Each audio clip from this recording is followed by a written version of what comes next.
Praise the lord. దేవునికి స్తోత్రం కలుగునుగాక. దేవుని బిడ్డలారా, ఉదయకాల సమయమున మీ అందరికీ నా శుభవందనాలు తెలియజేస్తున్నానండి. ప్రతి ఉదయం దేవుని వాగ్దానంతో మీ ముందుకు వచ్చే కృపను, మీ అందరి కొరకు ప్రార్థించే కృపను దేవుడు మాకు అనుగ్రహిస్తూ ఉన్నారండి. హల్లెలూయా. అంతేకాకుండా దేవుని బిడ్డలారా, ప్రతిదినం దేవుని వాగ్దానంతోనూ ప్రార్థనతోనూ దినమును ప్రారంభించుకునే కృపను దేవుడు అనుగ్రహిస్తూ ఉన్నారండి. అందును బట్టి మనం దేవుణ్ణి స్తుతించాలి. హల్లెలూయా, హల్లెలూయా. దేవుని బిడ్డలారా, మీ అందరి కొరకు మేము ప్రార్థిస్తున్నాం. మా కొరకు, మా పరిచర్య కొరకు, విశ్వాసంతో నడిపింపబడుతున్న మా పరిచర్య అంతటినీ దేవుడు మరి ఎక్కువగా దీవించి మమ్మల్ని వాడుకునేటట్లు భారంతో ప్రార్థించాలని ప్రభుపేట తెలియజేస్తూ ఉన్నానండి. హల్లెలూయా. దేవుని బిడ్డలారా, ఉదయకాల సమయమున దేవుడు ఒక చక్కటి వాగ్దానంతో మనందరితో ఆయన మాట్లాడబోతున్నారు. ఆ వాగ్దాన వచనమును మనం చదువుకుందాం. మత్తయి సువార్త 7వ అధ్యాయము 7వ వచనము నేను చదువుతున్నానండి.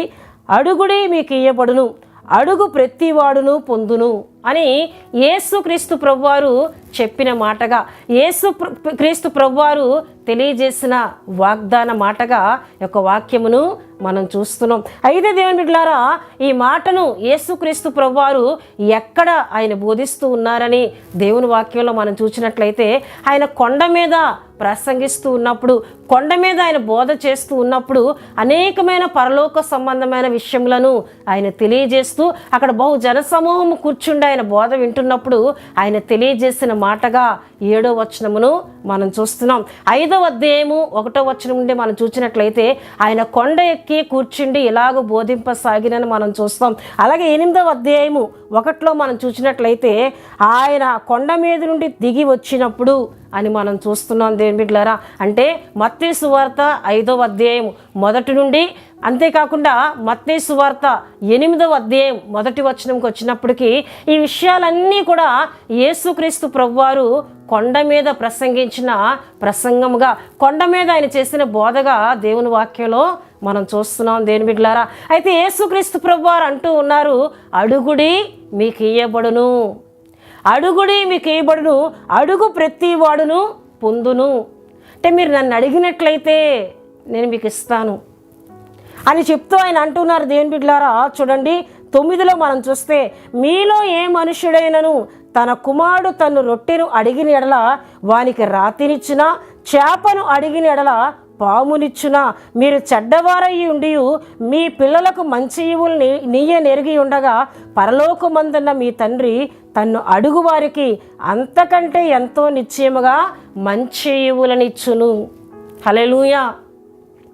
మీరు చెడ్డవారయ్యి ఉండి మీ పిల్లలకు మంచి చేయాలని మీరు ఆశపడుతూ ఉంటారు.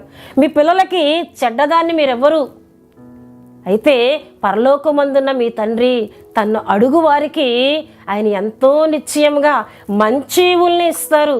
గనుక మీరు అడగండి, అడిగి నా యొద్ద నుండి మీరు పొందుకోండి అని యేసుక్రీస్తు ప్రభువారు తన బోధలో తెలియజేస్తున్న మాటగా ఒక మాటను మనం చూస్తున్నాం. దేవుని బిడ్డలారా, అయితే ఆయన అడుగుతున్నాం, ప్రార్థిస్తున్నాం. అడుగుతున్న మనము ఎలా అడగాలి, ఎలా ప్రార్థించాలి అని దేవుని వాక్యంలో మనం చూస్తే, చూడండి మార్కు సువార్త 11వ అధ్యాయము 24లో మనం చూసినట్లయితే, దేవుని బిడ్డలారా, అందుచేత ప్రార్థన చేయునప్పుడు మీరు అడుగుచున్న వాటి నెలను పొంది ఉన్నామని నమ్ముడి, అప్పుడు అవి మీకు కలుగునని మీతో నిశ్చయముగా చెప్పుచున్నాను. దేవుని యొద్ద ప్రార్థిస్తున్న మనము, మన అక్కర్లను, మన ఈవులను అడుగుతున్న మనము ఎలా అడగాలంటండి, అడుగుతున్న వాటిని పొంది ఉన్నామని నమ్మి మనం ప్రార్థన చేయాలి. అంటే విశ్వాసంతో మనం ప్రార్థన చేసినట్లయితే మనం ఏదైతే అడుగుతున్నామో వాటన్నిటినీ మీరు పొందుకొని ఉన్నారని యేసుక్రీస్తు ప్రభువారు తెలియజేస్తున్నట్లు దేవుని బిడ్డలారా, దేవుని వాక్యంలో మనం చూస్తున్నాం. అడుగుచున్న మనము, అది ఎటువంటి సమస్య అయినా, అది అసాధ్యమైన సమస్య అయినా, నా దేవుడు శక్తిమంతుడు, నా దేవుడు చేయగలిగిన వాడు, నా దేవునికి ఏది అసాధ్యము కాదని నమ్మకముతో, విశ్వాసంతో మనం అడిగినట్లయితే మనం ఏదైతే అడిగామో దాన్ని మనం పొందుకున్నామని ఇక్కడ యేసుక్రీస్తు ప్రభువారు చెప్తున్నారండి. హల్లెలూయా, హల్లెలూయా. అంతేకాకుండా దేవుని బిడ్డలారా, అడుగుచున్న మనము అడుగుచున్న మనము ఎట్టి ఆత్మీయత కలిగి అడగాలో కూడా యేసుక్రీస్తు ప్రభువారు తెలియజేస్తూ ఉన్నారు. యోహాను సువార్త 15వ అధ్యాయము 7వ వచనములో మనం చూసినట్లయితే చూడండి దేవుని బిడ్డలారా, నా యందు మీరును మీ యందు నా మాటలను నిలిచి ఉండిన ఎడల మీకు ఏది ఇష్టమో అడుగుడి, అది మీకు అనుగ్రహింపబడును అని యేసుక్రీస్తు ప్రభువారు తన శిష్యులతో చెప్తూ ఉన్నారండి. మీరు నన్ను అడుగుతున్నారు, మీకు ఇష్టమైనవి అడుగుతూ ఉన్నారు, అయితే అడుగుచున్న మీరు ఎలా ఉండి అడగాలి అని యేసుక్రీస్తు ప్రభువారు చెప్తున్నారండి. నా యందు మీరును అంటే ఆయన యందు మనం నిలిచి ఉండాలి. ఆయన పరిశుద్ధతలో, ఆయన కలిగి ఉన్న పరిశుద్ధమైన ప్రవర్తనలో, ఆయన కలిగి ఉన్న గుణలక్షణాలు మనం కలిగి ఉండాలి. ఆయన యందు ఆయన వంటి మాదిరికరమైన జీవితము, ఆయన వలె ఇతరులకు మంచిని చూపించే, ప్రేమను చూపించే ఆత్మీయతను మనం కలిగి ఉండాలి. ఆయన యందు మనం ఉండడం అండి. అంతేకాకుండా మన యందు ఆయన మాటలు నిలిచి ఉండాలి. మన హృదయములో ఆయన మాటలు నిలిచి ఉండాలి. అప్పుడు మనకి ఏది ఇష్టమో మనం అడిగినట్లయితే దాన్ని నేను మీకు అనుగ్రహిస్తానని యేసుక్రీస్తు ప్రభువారు చెప్తూ ఉన్నారండి. ఆయన యందు మనం ఉండాలి. మన యందు ఆయన మాటలు నిలిచి ఉండాలి. మన హృదయములో మనం వింటున్న దేవుని మాటలు ఏమవ్వాలండి? నిలిచి ఉండాలి. ఆయన నిలవకుండా ఏమండి పోయేవిగా ఉండకూడదండి. చాలామంది వాక్యమును వింటారు కానీ వాటిని హృదయంలో భద్రపరచుకోరు. వినిన దగ్గరే దేవుని మాటలను విడిచిపెడుతూ ఉంటారు. వినినప్పుడు సంతోషంగా వింటారు, వినినప్పుడు దేవుడు నాతోనే మాట్లాడారంటారు, కానీ ఆ మాటలను వారి గృహాలకు తిరిగి వెళ్ళిన తర్వాత మర్చిపోతూ ఉంటారండి. మర్చిపోయి వారికి ఇష్టం వచ్చినట్లు బ్రతుకుతూ ఉంటారు. అలా బ్రతుకుతూ దేవుని దగ్గర అడుగుతూ ఉంటారు. అలా అడిగితే మనం ఏమీ పొందుకోమండి. ఆయన మాటలు మన యందు నిలిచి ఉన్నప్పుడు మీకు ఏది ఇష్టమో అడగండి, దాన్ని మీకు చేస్తానని యేసుక్రీస్తు ప్రభువారు చెప్తున్నారు. మన హృదయములో ఆయన పరిశుద్ధ మాటలు నిలిచి ఉండాలి. మనం ఆయన యందు ఉండాలి. అప్పుడు మనం అడిగినవన్నీ పొందుకుంటాం. మనం ఏది అడిగినా ఆయన చేస్తానని యేసుక్రీస్తు ప్రభువారు చెప్తున్నారు. అయితే దేవుని బిడ్డలారా, చాలామంది అడుగుతూ ఉన్నారు కానీ ఏ రీతిగా అడుగుతూ ఉన్నారని యాకోబు భక్తుడు చెప్తున్నాడు అని దేవుని వాక్యంలో మనం చూసినట్లయితే చూడండి దేవుని బిడ్డలారా, యాకోబు పత్రిక యాకోబు భక్తుడు అంటూ ఉన్నాడు 4వ అధ్యాయము 3వ వచనములో మనం చూస్తే, మీరు అడిగినను మీ భోగముల నిమిత్తము వినియోగించుటకై దురుద్దేశముతో అడుగుదురు గనుక మీకేమీ దొరుకుటలేదు. చాలామంది అడుగుతున్నారు దురుద్దేశముతో, భోగముల నిమిత్తము వినియోగించుట కొరకు అడుగుతూ ఉన్నారు. ఒక కారును అడుగుతున్నారు, అది పరిచర్య కొరకు అడిగినట్లు అడుగుతున్నారు, కానీ ఎక్కడెక్కడో విహార యాత్రలకు తిరుగుతూ ఉన్నారు. దేవుడిచ్చిన ఆ వాహనమును ఆయన పని కొరకు ఉపయోగించుట కొరకు పైకి అడుగుతున్నట్లు అడుగుతున్నారు. వారి లోపల ఉన్న ఉద్దేశము వారు భోగముల నిమిత్తము ఉపయోగించుకున్నట్టుకు అడుగుతున్నారు. గనుక వారు ఏమీ పొందుకోలేకపోతున్నారండి. దేవుని మహిమార్థమే, దేవుని పని కొరకు మనం ఏదడిగినా ఆయన అనుగ్రహిస్తారండి. కానీ పైకి మాత్రం ప్రభా నీ పని కొరకే, నీ పరిచర్య కొరకే, నీ నామ మహిమార్థము కొరకే అని అడుగుతున్నారు. కానీ వారి లోపల ఉన్న ఆలోచన వేరు.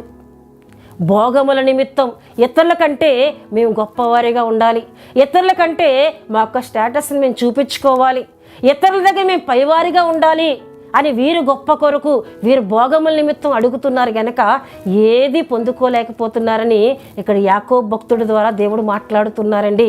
హల్లెలూయా. యేసుక్రీస్తు ప్రభువారు అన్నారు, అడుగుడి మీకు ఇయ్యబడును. అయితే అడుగుతున్న మనము ఆయన నామ మహిమార్థమే, ఆయన పనుల కొరకు, ఆయన సంతోషపరిచే వాటి కొరకు, ఈ అనేక ఆత్మల రక్షణార్థమై మనం అడిగినట్లయితే మనం ఏది అడిగినా నేను ఇస్తానంటున్నారు ఆయన. హల్లెలూయా. అడుగుడి మీకు ఇయ్యబడును, అడుగు ప్రతివాడును పొందునని వాగ్దానము చేస్తున్న దేవుడు ఆయన మనకు అనుగ్రహించరండి, ఆయన అనుగ్రహిస్తానంటున్నారు. కనుక దేవుని బిడ్డలారా, ఉదయకాల సమయంలో ఆయన మహిమార్థమే అడుగుదాం. ప్రభువా, నేను ఆత్మీయతలో బలంగా ఎదగాలి, నేను ఎక్కువగా ప్రార్థించాలి, నశించిపోయిన ఆత్మల కొరకు నేను ప్రార్థించాలి, నీ ప్రేమను అనేకులకు నేను తెలియజేయాలి ప్రభువా, అట్టి ఆత్మశక్తి నాకు దయచేయి. లూకాసు వార్త దేవుని బిడ్డలారా, దేవుని వాక్యంలో అక్కడ ఒక చక్కటి మాట మనకు కనబడుతుంటుంది. దేవుని వాక్యంలో మనం చూసినట్లయితే చూడండి దేవుని బిడ్డలారా, లూకాసు వార్త 11వ అధ్యాయము 13లో మనం చూస్తే, పరలోకమందున్న మీ తండ్రి తన్ను అడుగు వారికి పరిశుద్ధాత్మను ఎంతో నిశ్చయముగా అనుగ్రహించును. హల్లెలూయా.